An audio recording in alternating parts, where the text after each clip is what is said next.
నమస్తే food lovers, welcome to అరిటాకు. మనకి ఈ రైనీ సీజన్లో ఎక్కువగా చిట్టి చేపలు దొరుకుతాయి కదా. వాటితో ఈవినింగ్ మనకి స్నాక్ లాగా ఏదైనా తినాలనిపించినప్పుడు ఇలా చేసుకొని తినండి. టేస్ట్ మాత్రం అద్దిరిపోతుంది. చాలా ఈజీగా, సింపుల్గా, టేస్టీగా చేసుకోవచ్చు. దీనికోసం అయితే చిట్టి చేపలను తీసుకొని వాటిని నీట్గా క్లీన్ చేసి పక్కన పెట్టేసుకోవాలి. ఇలా తీసుకున్న చేపల్లో ఒక హాఫ్ స్పూన్ వరకు పసుపు వేసుకోవాలి. అలాగే ఒక హాఫ్ స్పూన్ కంటే కొంచెం ఎక్కువ కారాన్ని అయితే యాడ్ చేసుకోవాలి. దీనిలో ఎక్కువగా కారం అయితే యాడ్ చేసుకోకూడదండి. ఇది చిన్నపిల్లలు కూడా తినడానికి చాలా మైల్డ్గా ఉంటుంది కాబట్టి చాలా తక్కువ కారాన్ని యాడ్ చేసుకోవాలి. అలాగే కొంచెం సాల్ట్ని యాడ్ చేసుకోవాలి, కొంచెం ధనియాల పొడి, అలాగే ఒక 2 స్పూన్ల వరకు నూనెను కూడా యాడ్ చేసుకొని ఈ మిశ్రమాన్ని అంతటిని ఈ చిట్టి చేపలకు పట్టేంత వరకు కలపాలి. ఇలా మిశ్రమాన్ని కలిపిన తర్వాత ఇందులో ఒక స్పూన్ వరకు కార్న్ఫ్లోర్ని యాడ్ చేసుకోవాలి.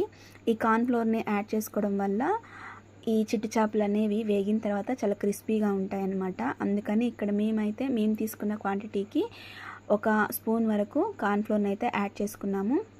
మీరు తీసుకున్న చేపల క్వాంటిటీని బట్టి కార్న్ఫ్లోర్ని అయితే యాడ్ చేసుకోవచ్చు. కార్న్ఫ్లోర్ లేని వాళ్ళు బియ్య పిండిని కూడా యాడ్ చేసుకోవచ్చు. ఇలా ఈ మిశ్రమాన్ని అంతటిని ఈ చిట్టి చేపలకు పట్టించి కొంచెం సేపు పక్కన పెట్టాలి.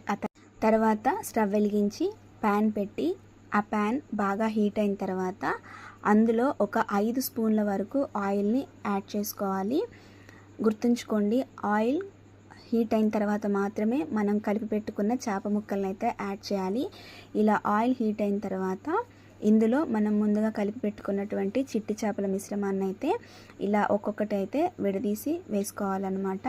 అన్నీ ఒక్కసారి వేయకూడదండి, వాయిల ప్రకారం అయితే వేసుకోండి.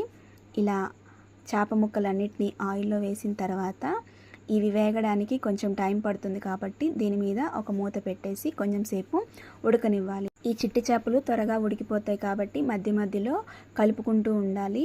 చూసారా ఎలా క్రిస్పీగా రెడీ అయ్యాయో. ఇలా ఫ్రై అయిన వాటిని ఒక సర్వింగ్ బౌల్లోకి తీసుకొని ఆ ఆయిల్లోనే కొంచెం కరివేపాకును కూడా ఫ్రై చేసి మీ పిల్లలకి ఇలా సర్వ్ చేసి ఇచ్చారంటే చాలా ఇష్టంగా తింటారు. ఈవినింగ్ టైంలో వర్షం పడుతుంటే ఇలా చిట్టి చేపలతో ట్రై చేసి చూడండి. స్నాక్స్ లాగా చాలా టేస్టీగా అండ్ అలాగే చిన్నపిల్లలు కూడా తినడానికి చాలా మైల్డ్గా ఉంటుంది, ఎక్కువ స్పైసీగా ఉండదు.